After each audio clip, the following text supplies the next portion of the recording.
जदि आपणकर बॉडी रे स्टोन बाहर था स्टोन बाहर थी देखिले आमको असुंदर लगुव आपणकर पेट भितर जदि स्टोन रही था तेबे आम पाखे गोटे से स्टोन को मारिबापी प्रोडक्ट रही ना हूँ स्टोन क्रासेस जदि प्रोडक्ट ने तेबे कौन हम जानते स्टोन को से भांगीदेव और धीरे धीरे से बाहर फोपाड़ीदेव तेणु स्टोन क्रासेस प्रोडक्ट थे नहीं देखूँ एथिरे कौन साइड इफेक्शन ना कौन रिएक्शन ना यह एक आयुर्वेदिक प्रोडक्ट भारी सुंदर जिनस बनाणिया होती जदि आप स्टोन क्रासेस प्रोडक्ट आप ने तेरे आपंकर स्टोन लोप पाइज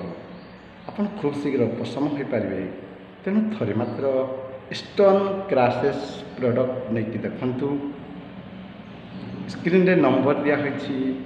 एवं से नंबर कॉल कर स्टोन क्रासेस प्रोडक्ट आप नहीं पारे जय जगन्नाथ स्वामी।